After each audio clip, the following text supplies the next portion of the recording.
जहां के इंसाफ की ख़ास मुलाकात में हम एक ऐसे शख्स के साथ गुफ्तगू करेंगे जिन्होंने आरएसएस पर कई संगीन इल्ज़ामात आयद किए हैं, जो साबिक आरएसएस कारकुन भी रह चुके हैं और जम्मू कश्मीर में आरएसएस के प्रचारक थे।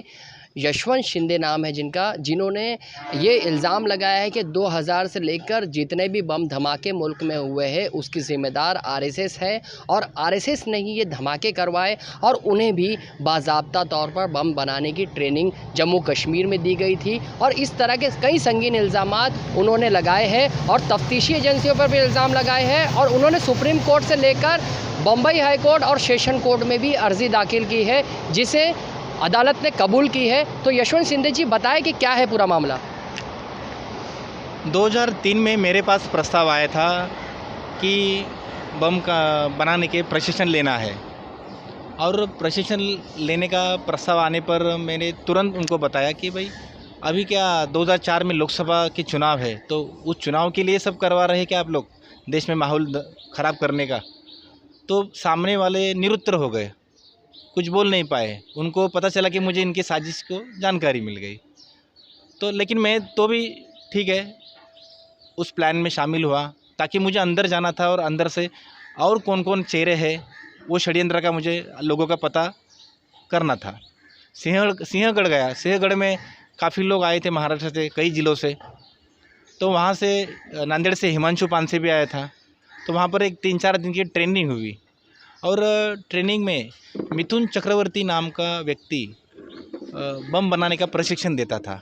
उसका वास्तव असली नाम रविदेव, जो उस समय अखिल भारतीय सहसंयोजक था बजरंग दल का, और राकेश धावड़े जो मालेगांव बम 2008 के जो बम कांड हुआ, प्रज्ञा सिंह जो भाजपा की सांसद है, ये जो मिल के जो उन्होंने कांड किया था। तो राकेश धावड़े जो अभी जमानत पर बाहर है उस केस से, वो हमारी उस व्यवस्था में था। रिसोर्ट में जो हम रह रहे थे उसमें व्यवस्था में था। और मिथुन चक्रवर्ती यानी रविदेव को रोज़ सवेरे लाना और लेकर जाने का काम उसके पास था। और वो ट्रेनिंग देने का एक ही मकसद था कि लोकसभा 2004 के पहले पूरे भारत में बड़े कांड हो और उस एक माहौल खड़ा हो और भाजपा को उसमें सत्ता में जाने का एक रास्ता मिले। इसके लिए ये विश्व हिंदू परिषद के और भाजपा के लोगों ने मिलकर ये साजिश रची थी। जी, जिस तरह से शिंदे जी हम बता रहे हैं आपको कि आपने बहुत ताख़ीर से ये फ़ैसला लिया है अदालत को बताने का।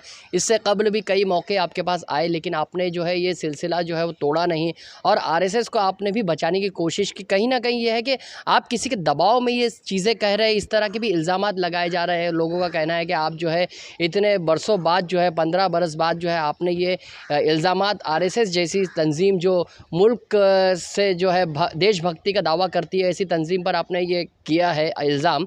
तो क्यों ये, इसके पीछे कोई दबाव है या किसी ने आपको इसके लिए प्रेरित किया है? मेरे ऊपर किसी का दबाव है नहीं, ना कोई मुझे प्रेशर कर सकता है। आरएसएस देशभक्तों का ही संगठन है, परंतु कुछ वर्षों से आरएसएस पर गलत प्रवृत्तियों का कब्जा हुआ है। इस कारण देशभक्ति से प्रेरित, भावना से प्रेरित समर्पित कार्यकर्ता, पदाधिकारी और समर्थकों का इस्तेमाल भाजपा के लिए संघ के विश्व हिंदू परिषद बजरंग दल के लोग कर रहे हैं। और इसी की एक कड़ी थी, हिमांशु पानसे जैसे समर्पित लोगों का इन्होंने भाजपा के लिए बलि चढ़ाई। इन्होंने ऐसे कार्यकर्ता की हत्या की, ये मेरा स्पष्ट आरोप है। इसलिए इस कांड में जो मूल आरोपी है, उसका जो मिलिंद परांडे इस समय अखिल भारतीय विश्व हिंदू परिषद का अखिल भारतीय संगठक है, उसको अरेस्ट किया जाए, ताकि उसको अरेस्ट करेंगे तो कई नाम सामने आ जाएंगे। और दूसरी बात, मैं इतने सालों से चुप नहीं बैठा था, मैं संगठनात्मक अंदर से मैं प्रयास कर रहा था। माननीय श्रीकांत जोशी जी जो गुजर गए 2012-13 में, उनके जरिए मैंने काफ़ी प्रयास किया। श्रीकांत जी ने मोहन भागवत से भी बातचीत की, लेकिन मोहन भागवत ने घास नहीं डाली। इस कारण वे दुखी भी थे श्रीकांत जोशी जी। वेंकटेश आबदेव सर जो विश्व हिंदू परिषद के केंद्रीय कार्यकारिणी में थे, उनसे भी बातचीत की। सुनील देवधर जो इस समय नरेंद्र मोदी और अमित शाह का निकटवर्ती है, भाजपा का कई राज्यों का प्रभारी भी है, तो उससे भी ये बातचीत की, लेकिन किसी ने इस पर कोई ज़्यादा महत्व दिया नहीं। तो दूसरी बात, मैंने काफ़ी प्रयास चल रहे थे मेरे। इतने में क्या हुआ कि मुशर्रफ जी, उनका मुझे 1.5 साल पहले एक पुस्तक पढ़ने में आया, हेमंत करकरे इनके हत्यारे कौन, करकरे जी। हाँ, तो मैंने वो पढ़ी, तब मुझे उसमें काफ़ी जानकारी मिली। वास्तव में उन्होंने जो लिखे थे वो तो मुझे मालूम था ही, ताकि प्रैक्टिकल उस विषयों में था। जी। तो और दूसरा फिर मुशर्रफ साहब उनसे मैंने संपर्क किया तो 4-5 महीने तो उन्होंने विश्वास रखा नहीं वास्तव में। जी। फिर उनका विश्वास हुआ तो फिर उन्होंने 4-5 महीने के बाद मुझे भेंट दिया, समय दिया, फिर बातचीत हुई, फिर हम आगे बढ़े। फिर जी। अभी इस समय अभी मेरे इस विषय में वो साथ दे रहे हैं। जी। लेकिन बात ऐसी है कि मेरा प्रयास पूरा चल रहा था। जी। मैंने उस समय रोकने का काम था, मेरा पहला काम था कि हज़ारों लोग जो मरने वाले थे, जी। वो मैंने सब बचाए। नाकाम किया आपने। मैंने प्लानिंग को चौपट किया संघ भाजपा विश्व हिंदू परिषद का। जी। इस कारण वो चुनाव जीतने में सक्सेस नहीं हुए। जी। दूसरी बात, संगठन के कार्यकर्ताओं का जो इस्तेमाल होने वाला था वो मैंने रोका, हज़ारों कार्यकर्ताओं को मैंने बचाया। जी। दूसरी बात, संगठन की प्रतिमा मलिन होने वाली थी, खराब होने वाली थी, जी। उसको भी मैंने बचाया। जी। एक काम में अगर बाहर से अगर उस समय आरोप लगा तो कर नहीं सकता था। जी। मैं अंदर रहकर मैंने एक काम सारे किए, जी। इस कारण मैं मेरे काम में यशस्वी हुआ, जी। संगठन को बचा पाया, कार्यकर्ताओं को बचा पाया और आम आदमियों को जो हज़ारों मारने वाले थे उनको जी। बचा पाया। जी, जैसे कि समझौता एक्सप्रेस बम धमाका हो, मालेगांव बम धमाका 2008 हो और नांदेड़ जो है वो ये एक प्लॉट रहा है आरएसएस का, उसमें हिमांशु की मौत हो गई और एक दूसरे जो कारकुन थे आरएसएस की उसकी मौत हो गई। तो वो जो है वो ट्रेनिंग के बाद किया गया था धमाका, लेकिन उसके बावजूद ये दोनों की मौत हुई और फिर उसके बाद जो है आपने जो है बेदारी शुरू की आरएसएस में। लेकिन ये बताया जाता है कि जिस तरह से ये धमाके हुए, आपने इल्ज़ाम लगाया है कि मुल्क में 2000 से जितने भी बम धमाके हुए हैं उसमें आरएसएस जो है वो सक्रिय थी और इनलीगल एक्टिविटीज़ में आरएसएस काम कर रही है। तो आपका क्या सेंटर एजेंसी से मुतालबा है, क्योंकि आपने ये भी आरोप लगाया है कि एजेंसियों ने नांदेड़ बम धमाकों की तहकीकात को जो है पूरी तरह से गुमराह किया है और एजेंसी ने सही तरीके से एटीएस हो, एनआईए हो या सीबीआई हो, इसने ठीक तरीके से तहकीकात नहीं की, जिसके बाद बम धमाकों का सिलसिला जारी रहा। अब देखिए ना, अभी फ़िलहाल कुछ मुझे लगता है 2-3-4 महीने हुए होंगे, जी। अंबानी के घर के बाहर गाड़ी में जी। जिलेटिन के कुछ थोड़ा सा कुछ मिला, जी। तो एनआईए ने तो बाल की खाल निकाली है, जी।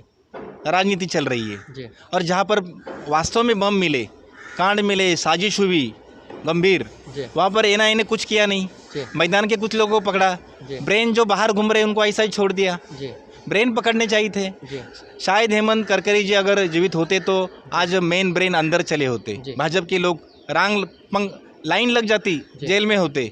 लेकिन दुर्भाग्य है देश का कि हेमंत करकरे जैसे देशभक्त उनकी हत्या हो गई उस कांड में। तो दूसरी बात ऐसे है कि इतने साल के बाद आने का मेरा और एक कारण है जी। कि संगठन को बचाना। जी। उस समय मैंने वो काम किया, हज़ारों लोग कार्यकर्ताओं को बचाया, जी। हज़ारों लोगों की मौत होने वाली थी, देश भर में कांड करता मैं, अगर मैं तैयार रहता, वो मैंने बचाए।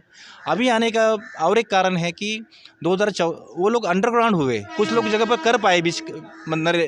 मनमोहन जी की सरकार थी, जी। जी। तो कई जगह कांड किया और कुछ पकड़े गए, कुछ मारे गए और जी। कुछ अंडरग्राउंड हुए। जी। लेकिन नरेंद्र मोदी 2014 से आने के बाद ये वापस बाहर आकर सक्रिय हुए। जी। अभी पॉलिसी बदल गई है इन लोगों की। जी। उसमें सत्ता पावरफुल नहीं थी। जी।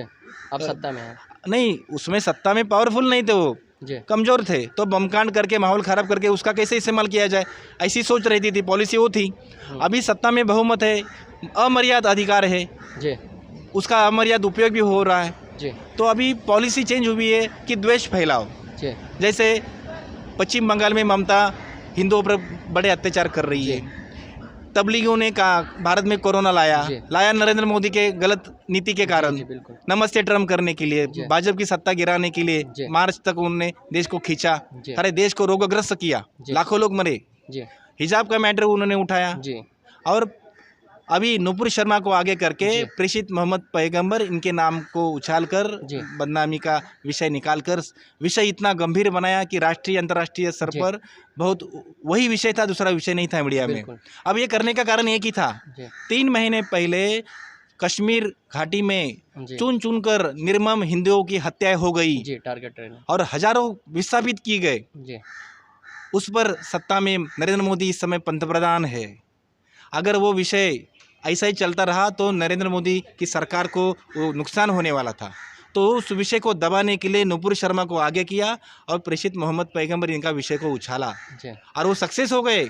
आज वो विषय कहीं पर नहीं दिख रहा है।